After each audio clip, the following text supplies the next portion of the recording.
Bab 161. Bodoh. Sanduan gemetar dengan bangga. Suer, kamu sangat pintar sebelumnya, mengapa kamu begitu bingung sekarang? Apakah kamu dapat mengetahui Tianzong Yuan? Kamu harus berhasil dalam konspirasi dan benar-benar membunuh dekan. Sekarang itu perbuatan telah terungkap, apakah kamu masih ingin pergi ke Wusong? Jun Yunsue segera tersadar ketika mendengar tentang Wusong. Matanya merah. Ibu, tolong aku harus pergi ke Wusong. Aku tidak bisa bersama Feng Tianqi. Ibu, kamu bisa melihat bahwa Feng Tianqi adalah orang yang tidak berguna, dia tidak layak. Dia tidak layak untuk menikah saya, kecantikan nomor 1 di kerajaan Tianzong, sama sekali tidak layak.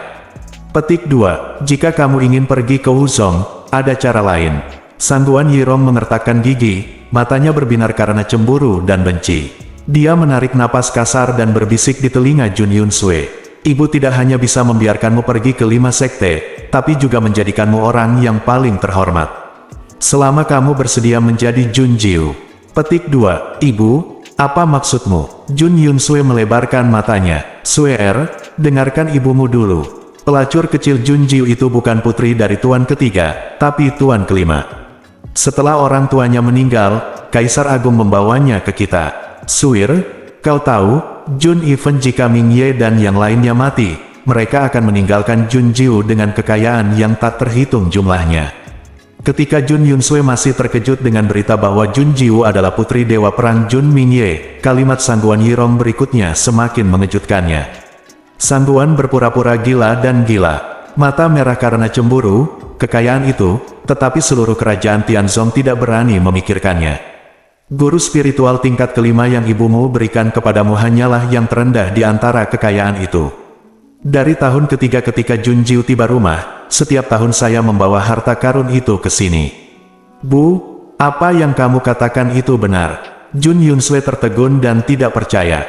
Tentu saja, Sanduan Yirong mengangguk, ada juga surat setiap tahun, yang menyatakan belasungkawa kepada Jun Jiu. Surat-surat ini semua dijawab oleh ibuku sendiri, jadi bagaimana aku bisa berbohong padamu? Meskipun Jun Ming Ye sudah meninggal, tetapi mereka yang melakukan hal-hal ini adalah bawahannya yang setia, berbaris di malam hari. Berbaris di malam hari, Jun Yunsue sangat ketakutan sehingga dia tidak tahu harus berkata apa. Tentara malam berbaris pernah di bawah komando Jun Ming Ye, dan terkenal di 10 negara dan membuat musuh yang tak terhitung jumlahnya ketakutan. Sejak kematian Jun Ming Ye, Ye Xingjun tiba-tiba menghilang. Kerajaan Tianzong telah mencarinya selama bertahun-tahun, tetapi tidak pernah menemukan keberadaannya. Tanpa diduga, Ye Xingjun akan mengirimkan harta karun ke Jun Jiu setiap tahun.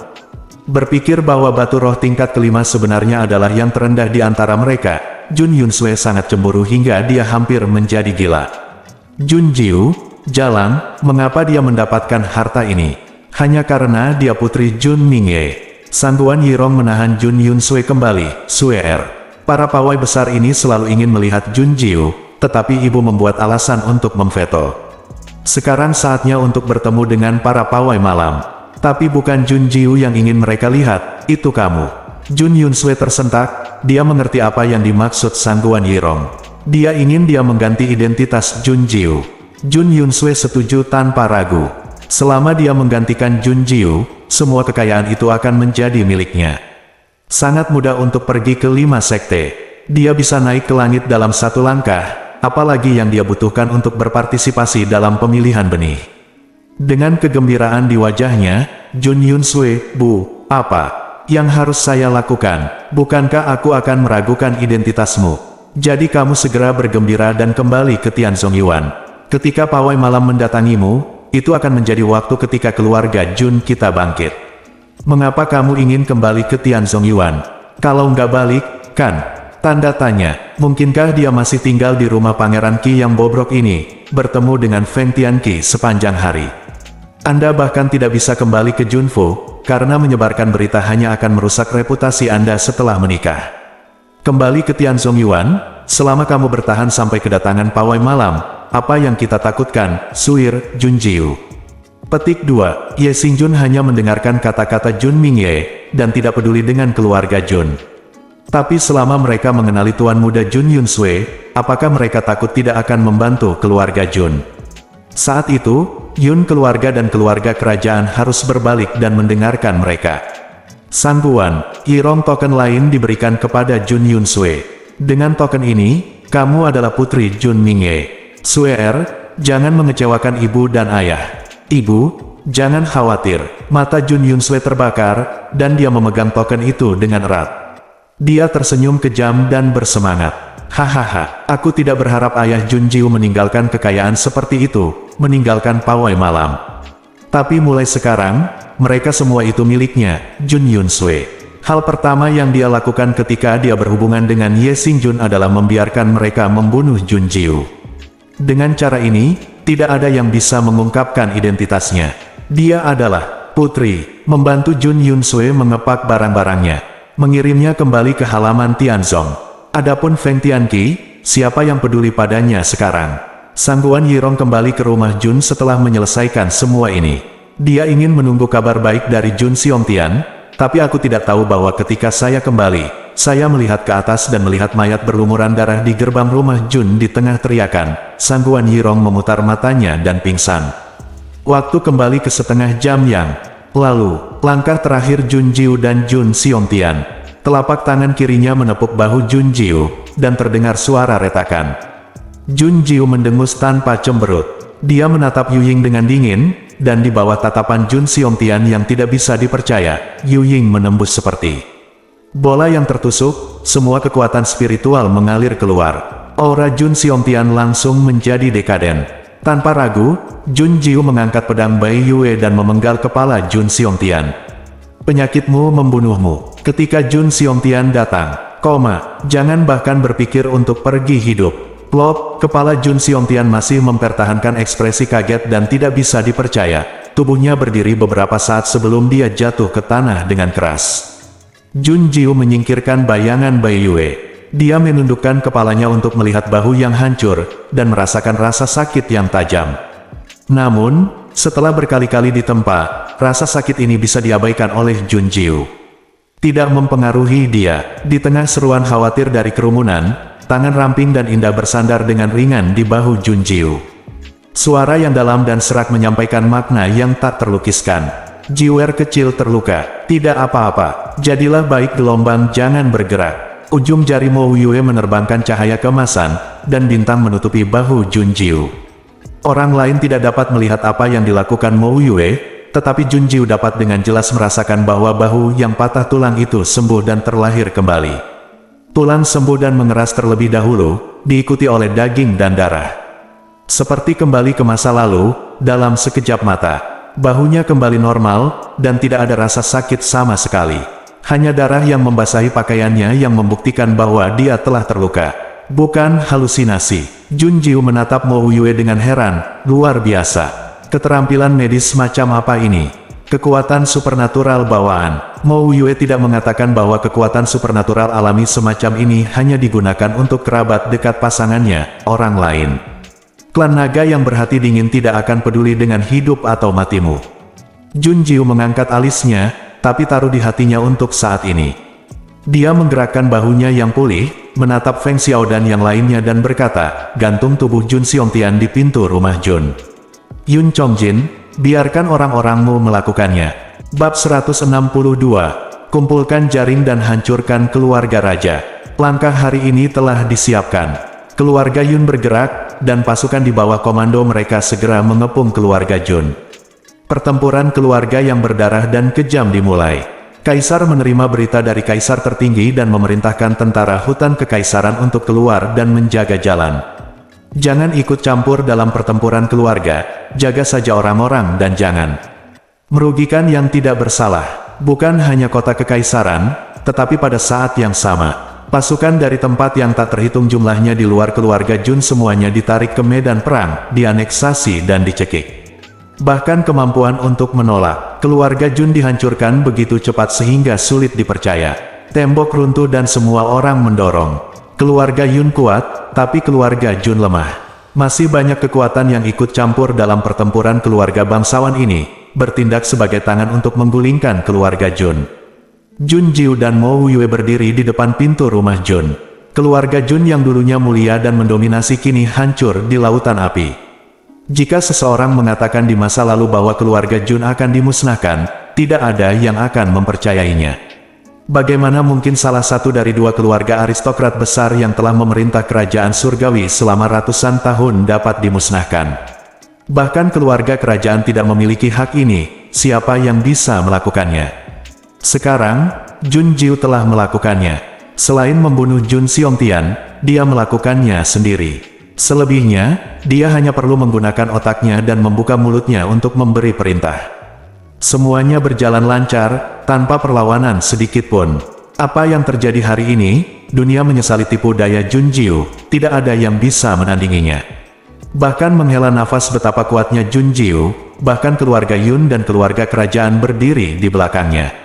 Meskipun dia hanya satu orang, dia menghancurkan seluruh keluarga Jun. Dunia akan mengatakan dia kejam. Kejam, 6 kerabat tidak mengenali. Algojo, tidak masalah. Jun Jiu tidak pernah peduli dengan opini dunia.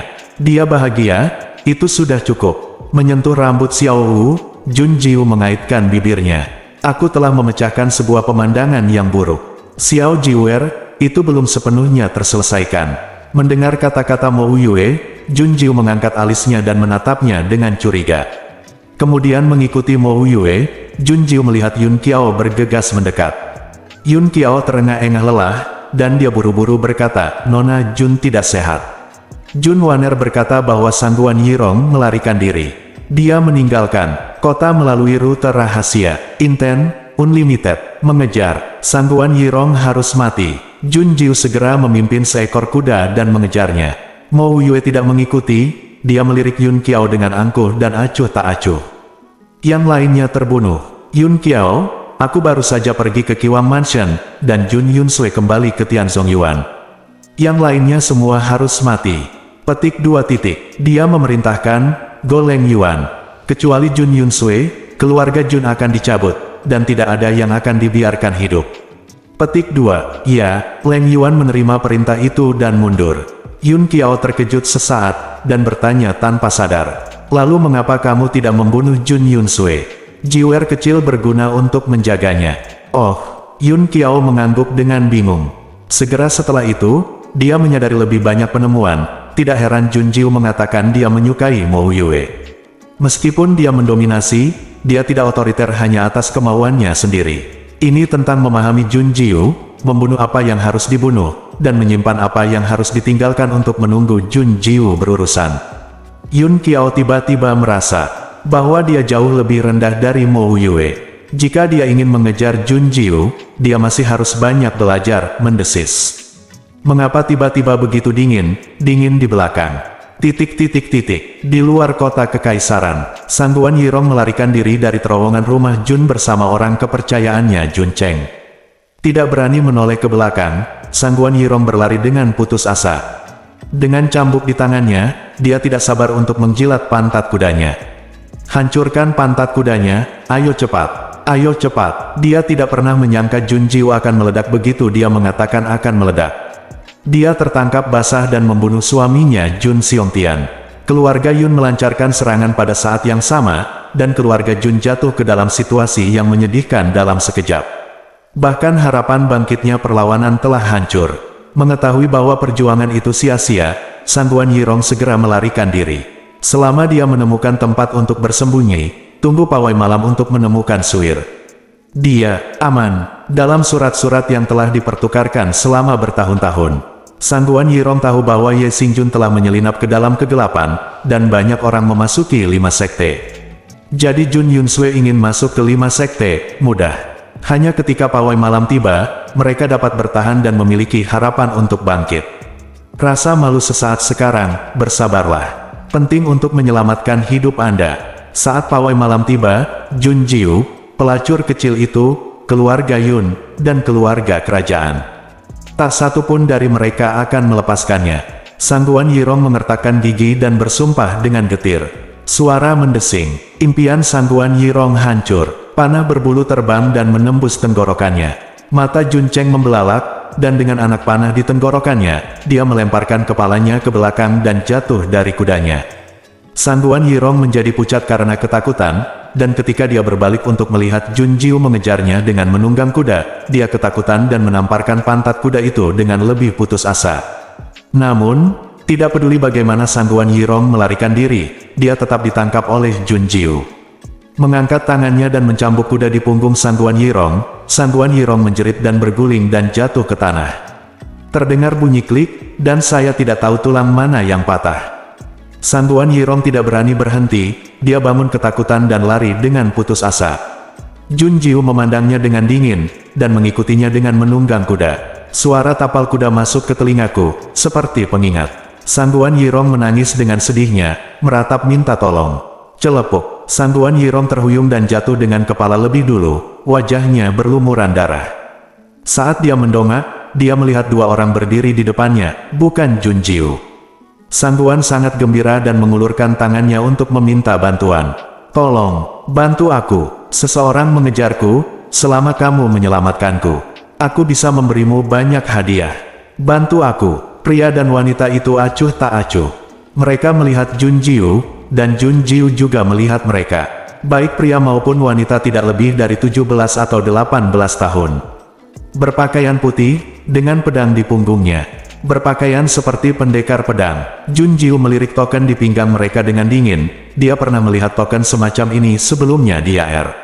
Segera, identitas kedua orang itu siap diungkap. Mereka menatap Jun Jiu, mata pria itu berkilat takjub, sementara wanita itu cemburu dan tidak puas. Wanita secara alami memusuhi mereka yang terlihat lebih baik dari diri mereka sendiri. Terlebih lagi, Jun Jiu jauh lebih dari sekadar tampan. Dia menunggang kuda, gaun merahnya berkilau, dan penampilannya sangat cantik. Sebaliknya, gadis cantik juga menjadi bunga liar di pinggir jalan. Melihat pria itu menatap Jun Jiu, gadis itu tidak puas dan mendorongnya. Saudaraku, apa yang kamu lihat? Mengejar dan membunuh seorang wanita dengan sangat kejam, seorang wanita yang beracun. Sungguh memalukan. Saat ini, Sangguan Yirong naik lebih dekat. Dia mengulurkan tangan untuk meraih rok gadis itu, tetapi ditendang oleh gadis itu. Pergi, selamatkan aku. Aku adalah nyonya keluarga Jun. Selama kamu menyelamatkanku, aku bisa berterima kasih dengan banyak harta. Bantu aku. Sangguan Yirong ketakutan. Dia bergantung pada dua orang di depannya untuk meminta bantuan, terlepas dari apakah mereka bisa mengalahkan Jun Jiu atau tidak. Keluarga Jun, kamu berasal dari keluarga Jun yang mana? Mendengar pria itu bertanya padanya, Sangguan Yirong buru-buru berkata, aku adalah nyonya keluarga Jun di kerajaan Tianzong. Tolong aku. Tersedak, pedang tajam itu terhunus, dan tenggorokannya disegel dengan satu pedang. Bab 163. Tiba-tiba terdengar suara seorang wanita berkata, "Dodudu, membual." Orang yang berbicara adalah Yue Lingshan, dia mengulurkan jari telunjuk kanannya dan menggaruk pipi kanannya. Yue Bukun berkata, "Saner tidak mungkin tidak masuk akal, apa yang dikatakan Tuan Su ini sangat masuk akal." Yue Lingshan berkata, "Apa yang begitu masuk akal?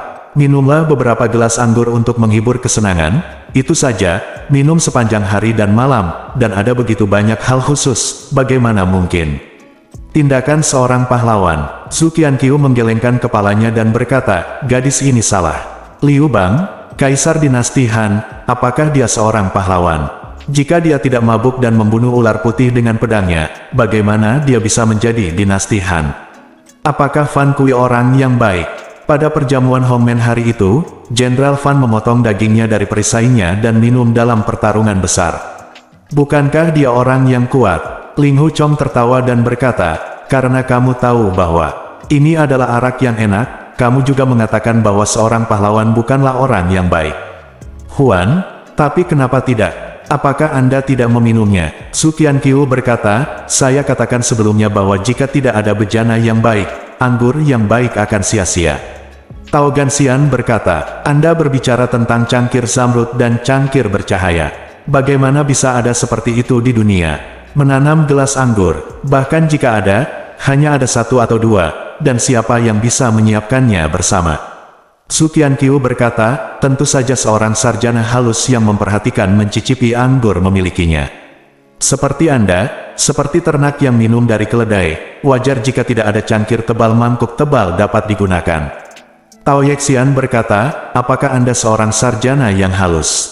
Su Qianqiu berkata, jika Anda berbicara terlalu banyak, jika Anda berbicara lebih sedikit, ada keanggunan tertentu. Tao Yexian tertawa keras dan bertanya berkata, lalu berapa banyak gelas anggur yang Anda miliki untuk minum 8 jenis anggur berkualitas ini? Su Qianqiu berkata, katakan lebih banyak atau lebih sedikit, katakan lebih sedikit atau lebih sedikit, ada masing-masing hanya satu. Keenam peri lembah persik berteriak serempak, Raja Kulit Sapi, Raja Kulit Sapi. Pitchroot Immortal berkata, biarkan saya bertaruh dengan Anda, jika Anda memiliki 8 gelas anggur ini, saya akan memakan semuanya. Jika tidak, lalu apa? Su Qianqiu berkata, hukum aku untuk makan semua gelas dan mangkuk anggur ini. Keenam makhluk abadi dari lembah persik berkata bersama-sama, hebat, luar biasa. Mari kita lihat bagaimana dia hidup. Petik 2. Sebelum dia menyelesaikan kalimatnya, Su Qianqiu merogoh dadanya dan mengeluarkan cangkir anggur, halus dan lembut, tapi itu adalah cangkir giok putih yang terbuat dari suet. 6 dewa lembah persik terkejut, jadi mereka tidak berani melanjutkan, mereka melihatnya mengambil gelas anggur dari dadanya satu demi satu, dan itu benar-benar cangkir giok, cangkir tanduk badak, cangkir guteng, jue perunggu, bercahaya cangkir, gelas kaca, cangkir porselen kuno semuanya tersedia. Setelah dia mengeluarkan 8 cangkir anggur, dia terus mengeluarkan cangkir emas dengan cahaya keemasan, cangkir perak dengan ukiran yang sangat indah, dan cangkir batu dengan pola warna-warni, atau kecil, berbagai macam. Semua orang hanya menatap tercengang, tidak ada yang menyangka begitu banyak gelas anggur yang disembunyikan di dada pria malang ini. Su Qianqiu dengan puas berkata kepada Taogen Immortal, bagaimana? Taogen Immortal tampak sengsara, dan berkata, saya kalah. Saya akan makan 8 gelas anggur. Mengambil cangkir rotan kuno, pecah dan menggigit menjadi 2 bagian, memasukkan yang kecil setengah ke mulut kakak. Mengunyahnya sebentar, lalu menelannya. Ketika semua orang melihat bahwa dia mengatakan dia serius untuk makan, dia memakannya, mengunyah setengah cangkir guteng sampai hancur, dan menelannya, semuanya terkejut. Segera setelah Tao Gengxian mengulurkan tangannya, dia pergi untuk mengambil cangkir kula badak lagi, dan Su Qianqiu menarik tangan kirinya untuk memotong pembuluh darahnya. Tangan kanan Tao Gengxian tenggelam, dan dia malah mengambil pergelangan tangannya. Jari tengah Su Qianqiu menjentikkan ke arah telapak tangannya. Tao Gengxian menarik tangannya dengan heran, dan berkata, kamu tidak akan memberikannya kepadaku. Su Qianqiu berkata, aku sudah mengambilmu. Gelas anggur 8 milikku ini, bahkan jika kamu sudah memakannya. Aku tidak tahan berpisah dengan keganasanmu. Semua orang tertawa lagi. Pada awalnya, Yue Lingshan sangat takut dengan 6 dewa lembah persik, tetapi setelah bergaul dengan mereka untuk waktu yang lama, melihat bahwa mereka tidak menunjukkan tampilan yang galak, tetapi bertingkah lucu dan ramah, dia dengan berani berkata kepada Taogen Immortal, hei, apakah cangkir guteng ini enak? Pitchroot Immortal menjilat bibirnya dan mendecakkan lidahnya, dan berkata dengan keras, ini sangat pahit, apa yang bisa saya makan? Su Qianqiu mengerutkan kening, dan berkata, saya memberi Anda cangkir guteng, yang merusak acara saya. Sayangnya, tanpa cangkir guteng, cangkir apa yang harus saya gunakan untuk minum anggur baikau ini? Saya harus menggunakan cangkir kayu, selesai segera. Dia mengeluarkan handuk dari sakunya, mengambil setengah dari cangkir rotan kuno yang digigit oleh peri akar persik dan menyekanya sebentar, lalu mengambil cangkir cendana, dan menyeka bagian dalam dan luar. Tangan handuk hitam dan basah, jadi tidak masalah jika tidak dibersihkan, tetapi setelah dibersihkan seperti itu, jelas menjadi semakin kotor. Setelah menyekanya untuk waktu yang lama, dia meletakkan cangkir kayu di atas meja dalam barisan 8, meletakkan sisa cangkir emas dan perak ke dadanya, dan kemudian menuangkan 8 jenis anggur berkualitas, termasuk Fenjiu, anggur, dan arak Shaoxing, masing-masing menjadi 8 gelas. Sambil menarik napas panjang, dia berkata kepada Ling Hu Chong, kakak Ling Hu, minumlah 8 gelas arak ini satu persatu, dan kemudian aku akan minum 8 gelas bersamamu. Mari kita cicipi dengan hati-hati dan lihat bagaimana perbandingannya dengan arak yang kamu minum sebelumnya. Berbeda, Ling Hu Chong berkata, oke. Diambilnya cangkir kayu itu, dia meminum arak itu dalam sekali teguk, hanya untuk merasakan rasa pedas menembus perutnya. Dia tidak terkejut, dan berpikir, mengapa anggur ini terasa sangat aneh. Su Qianqiu berkata, gelas anggur saya ini benar-benar peminum yang paling berharga. Hanya orang pemalu yang mencicipi rasa anggur yang berbeda.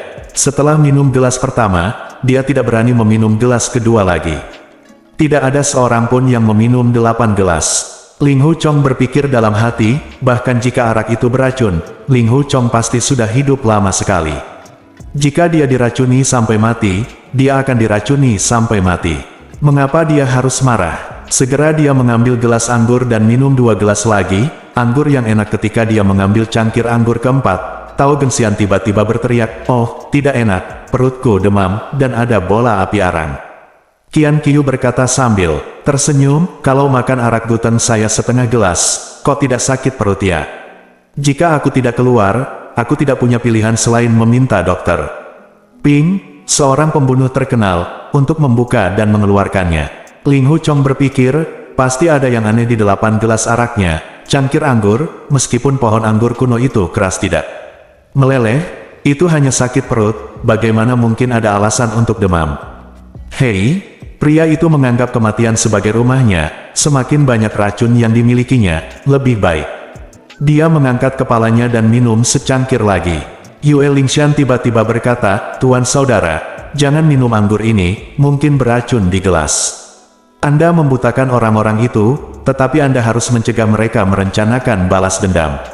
Ling Hu Chong tersenyum sedih dan berkata, "Tuan Zhu ini adalah orang yang berani. Maafkan dia dan dia tidak akan berkomplot melawanku."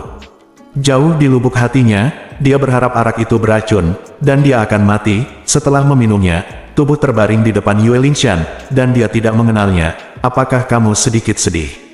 Langsung minum 2 gelas lagi.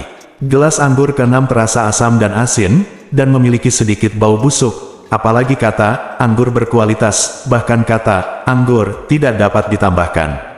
Ketika dia menelannya, dia tidak bisa menahan sedikit cemberut. Bab 164. Sudah 3 hari sejak Jun Yunsue mengetahui berita kehancuran keluarga Jun. Berita ini disebarkan dengan tergesa-gesa di kerajaan Tianzong, dan akhirnya sampai ke Tianzong Yuan dari seorang murid Tianzong Yuan yang telah kembali dari perjalanan. Segera, seluruh halaman Tianzong menjadi ramai. Namun ketika dia mengetahui bahwa keluarga Jun dihancurkan oleh Jun Jiu, terjadilah kesunyian sesaat. Satu orang menjadi pucat, dan berkata dengan gemetar, "Untungnya, Jun Jiu tidak harus berpartisipasi dalam pemilihan murid, jika tidak, kita mati." "Don, jangan katakan itu." Kakak senior Yun Sue mendengarnya. Seseorang mengedipkan mata, menandakan bahwa Jun Yun Sue ada di sudut.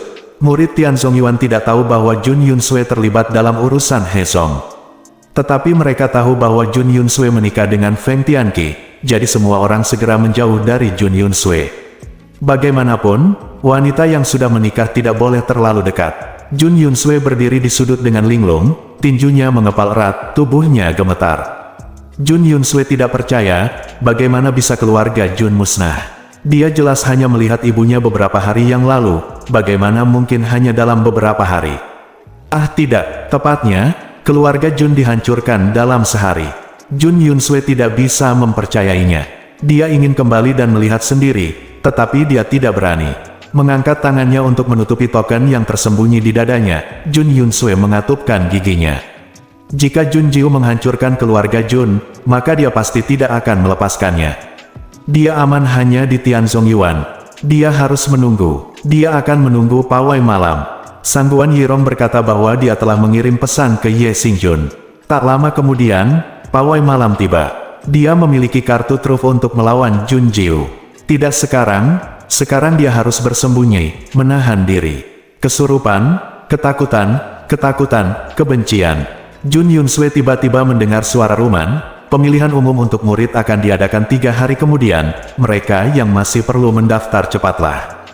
Hanya 10 besar dalam pemilihan umum untuk murid yang dapat berpartisipasi dalam pemilihan tempat benih. Mata Jun Yun Sue berkilat, pemilihan murid. Dia bergumam pada dirinya sendiri, saya tidak sabar menunggu Night Marcher datang. Saya ingin berpartisipasi dalam pemilihan murid. Sampah dan sampah itu tidak bisa dibandingkan dengan saya sama sekali. Saya hanya perlu melewati pemilihan murid dan masuk pemilihan benih. Saya pasti akan mendapatkan tempat. Pada saat itu bahkan jika tidak ada pawai malam, saya masih bisa memberi Jun Jiu pelajaran di depan Wu Zong. Petik 2. Semakin banyak Jun Yun Sue berkata, semakin dia percaya pada dirinya sendiri, dan ekspresinya menjadi bersemangat. Ya, itu benar. Orang-orang dari Wuzong akan mengetahui bahwa aku, Jun Yunsui, adalah seorang jenius. Jun Jiu bukan apa-apa. Aku bisa mengalahkannya sendiri. Dia jelas masih takut sekarang, tapi sekarang dia percaya diri lagi. Jun Yunsui segera mendaftar, tapi Ruman mengerutkan kening begitu dia melihatnya. Jun Yunsui, beraninya kamu muncul di sini. Kamu pengkhianat, dekan tidak membunuhmu demi Putri Qi, jadi keluarlah. Siapa yang mengembalikan wajahmu ke Tianzong Yuan? Boom, tanda seru. Panci itu meledak di antara para murid, dan semua orang terkejut. Pengkhianat. Jun Yunsui adalah pengkhianat. Tidak, Jun Yunsui berteriak, dan dia segera menjelaskan. Aku bukan Putri Qi, aku juga bukan pengkhianat. Wakil Presiden, tidak, apa yang terjadi pada He Zong tidak ada hubungannya denganku. Aku tidak bersalah, mengapa aku meninggalkan Tianzong Yuan?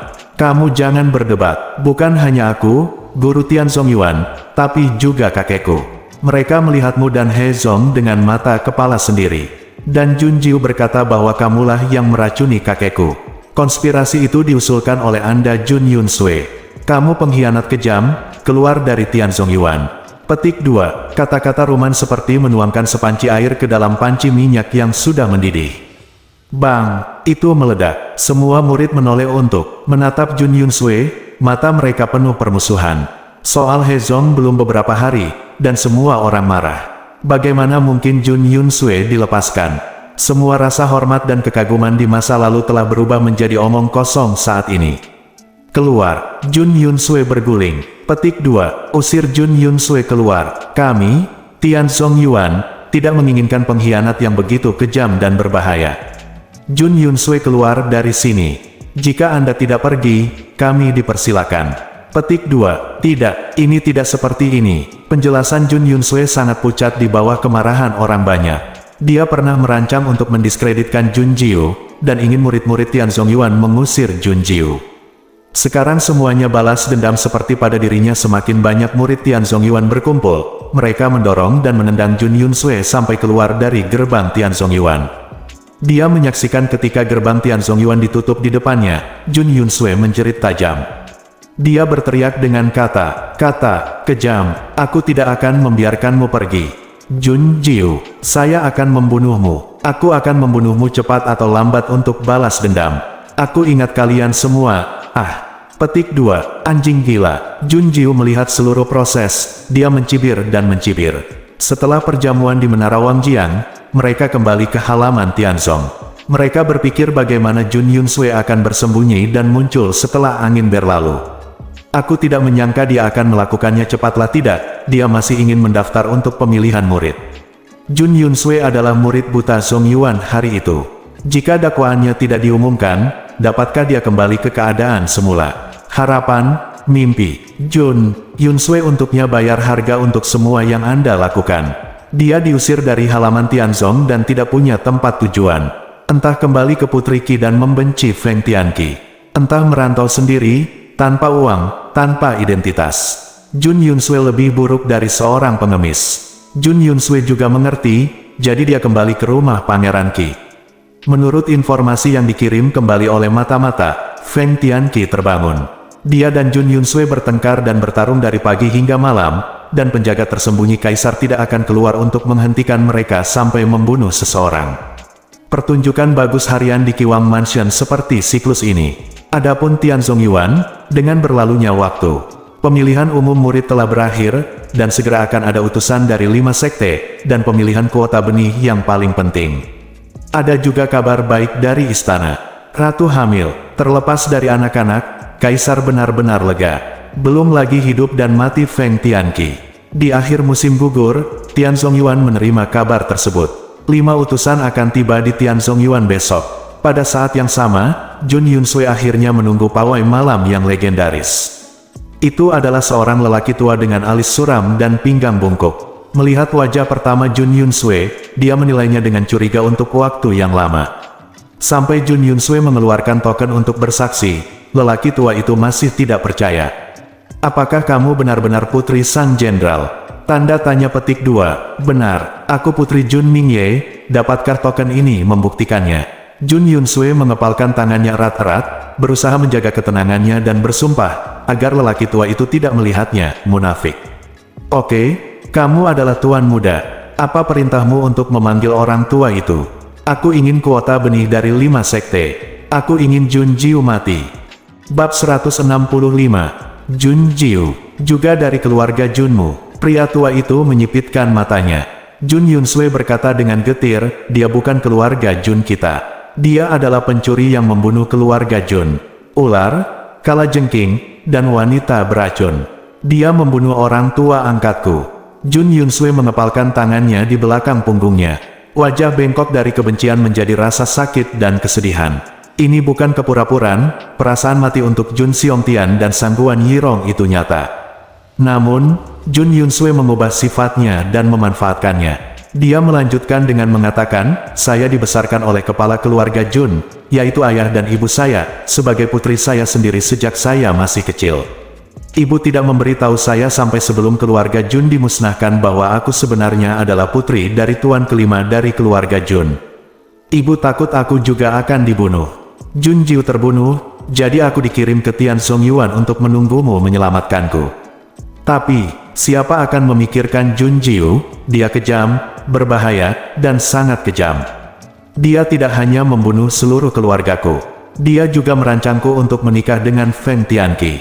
Feng Tianqi adalah orang yang tidak berguna, dia sama sekali tidak manusiawi. Kamu, apa menurutmu dia harus dibunuh atau tidak?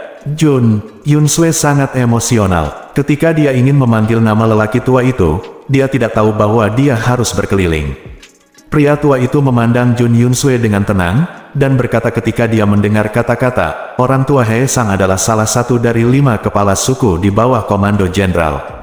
Tuan muda bisa memanggilku Helao. Bunuh Jun Jiu. Aku akan membalas dendam dari keluarga Jun.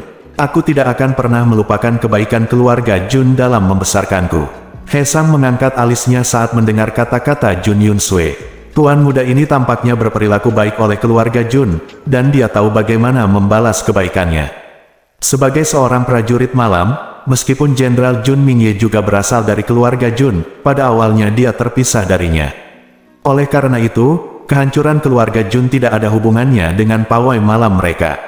Satu-satunya hal yang dia pedulikan adalah putri yang ditinggalkan oleh Jun Mingye. Dan karena Sangguan Yirong terus mencari alasan untuk tidak membiarkan mereka bertemu. Mereka juga takut mengungkap identitas tuan muda dan menimbulkan bahaya. Jadi ini pertama kalinya saya melihat putri sang jenderal dan tahu namanya adalah Jun Yunsue. He Sang merasa baik-baik saja untuk sementara waktu, tetapi bingung mengapa Jun Yunsue tidak mewarisi. Kecantikan sang jenderal dan istrinya sama sekali. Jun Yunsue sebenarnya juga cantik, tapi dibandingkan dengan sang jenderal dan istrinya, itu jauh di belakang. Terlebih lagi, alis dan fitur wajahnya hanya terasa sedikit seperti seorang jenderal, dan dia tidak dapat menemukan bayangan istrinya sama sekali. Curiga di hatinya, ketika He Sang melihat token di tangan Jun Yunsue, dia melepaskan pikirannya lagi. Seperti yang dibuktikan dengan token, itu adalah tuan muda. He Sang berkata, tuan muda akan membunuh Jun Jiu untuk membalas dendam, saya akan ingat. Tetapi apakah Anda menginginkan kuota benih dari 5 sekte? Bagiku, ya Jun Jiu menyambar tempatku. Ibu, yaitu, ibu angkatku berkata, kamu boleh membiarkanku masuk sekte kelima. Jun Yunsue berbicara dengan mendesak, matanya tertuju pada He Sang. Melihat He Sang mengangguk, itu memang mungkin. Jun Yunsue segera menghela nafas lega. Selama dia bisa masuk 5 sekte, dia masih punya kesempatan untuk bangkit. Namun, ketika topik berubah, He Sang melanjutkan, orang tua itu dapat membiarkan Anda memasuki 5 sekte, tuan muda. Namun, pawai malam saya selalu merupakan disiplin keadilan, dan tidak pernah pilih kasih. Jika tuan muda ingin memasuki 5 sekte, dia harus berpartisipasi dalam pemilihan benih. Jun Yunsue, tapi saya diusir oleh Tian Song Yuan, bagaimana saya bisa berpartisipasi? Tuan muda, jangan khawatir. Orang tua itu akan membiarkan Anda berpartisipasi. Mendengar apa yang dikatakan He Sang, Jun Yunsue langsung merasa lega. Dia menurunkan tangannya untuk menyembunyikan kekejaman yang gila dan bengkok di matanya. Akhirnya di sini, dia menanggung kesulitan dan menunggu di rumah Pangeran Qi. Hanya untuk menunggu sampai pawai malam. Sekarang pawai malam telah tiba, dia juga berhasil mencuri identitas Jun Jiu. Jika bukan karena takut berbicara terlalu banyak sekaligus dan mengungkapkan sifat aslinya, He Sang akan meragukannya. Jun Yunsui mau tak mau ingin memerintahkan He Sang untuk langsung membunuh keluarga Yun dan keluarga kerajaan, bunuh semua orang yang membantu Jun Jiu. Sambil menggertakkan giginya dengan erat, Jun Yunsui mengendalikan dirinya untuk menarik napas dalam-dalam. Tunggu sebentar lagi, tunggu sampai dia mendapatkan tempat benih, dan dia akan melakukannya jika sudah pasti. Di sisi lain, utusan dari 5 sekte tiba di Tianzong Yuan. Apakah mereka utusan dari 5 sekte kali ini? Jun Xiaolei berbaring di pagar, menatap penasaran pada 3 orang tidak jauh yang disambut oleh Luo Qiuhe sendiri yang memimpin murid-muridnya. Mereka datang ke sini, dan semakin dekat mereka pergi, semakin jelas mereka terlihat. Gusong menyandarkan punggungnya ke pagar, dia menoleh dan melirik ke samping. Dia melambaikan tangannya dan berkata, "Izinkan saya memperkenalkan Anda." 2 pria dan wanita berpakaian putih berasal dari Jianzhong. Orang-orang Sok di Jianzhong paling menyukai pengaturan pendekar pedang berpakaian putih. Setelah pergi ke Wuzhong, siapapun yang melihat putih pakaian dan pedang di belakang punggungnya pasti dari Jianzhong. Jun Xiaolei bertanya pada Gusong, di mana pria di sebelahnya.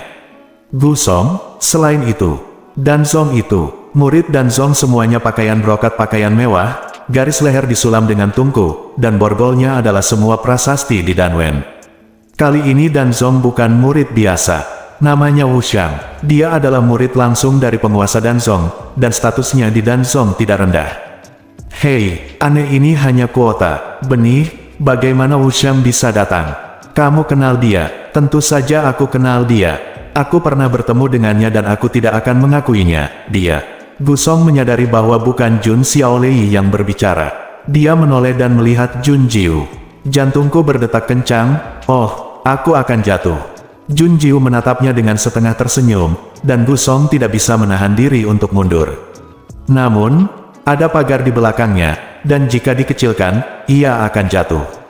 Gusong terbatuk datar, ahem, itu. Aku baru saja bertemu dengannya secara tidak sengaja. Kamu tahu, aku berasal dari negara lain. Tapi kami belum tahu dari negara mana kamu berasal. Yun Qiao bertanya setelah mendengar kata-kata yang dia ucapkan.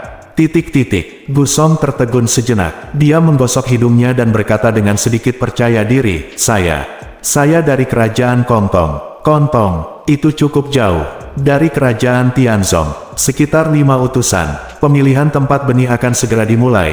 Apakah kalian semua sudah siap? Gusong tidak sabar untuk mengganti topik pembicaraan. Bersalah melirik Jun Jiu, terutama takut ditanyai. Jun Jiu tidak bertanya lagi, dia melihat tatapan bersalah Gusong dan membungkuk. Xiao Hu berbaring di pelukan Jun Jiu, memperlihatkan perut putihnya, mengeong dan mengibas-ngibaskan ekornya. Tuan itu baik atau buruk, sengaja menakuti Gusong gelombang. Jun Jiu bersenandung dan menundukkan kepalanya, menyembunyikan seringai di sudut mulutnya. Dia mencubit bantalan daging Xiao Wu. Xiao Wu berkata lagi, meong gelombang Gusong mengenal murid sekte dan, mungkinkah dia juga anggota dari 5 sekte? Mungkin. Jun Jiu menjawab dengan santai. Dia menatap sekelompok orang yang berjalan di kejauhan. Di antara mereka, 2 murid Jianzhong kebetulan dikenalnya, bernama Su Heng dan Qiu Yun. Pada saat ini, langkah kaki tergesa-gesa datang dari tangga. Segera setelah itu, kepala Ruman muncul, dan dia memberi isyarat kepada Jun Jiu. Ruman berkata, Tuan Seng Shu, Kaisar tertinggi mengundang Anda untuk datang. Ada apa? Seseorang melihat Jun Yunsui datang. Bersambung.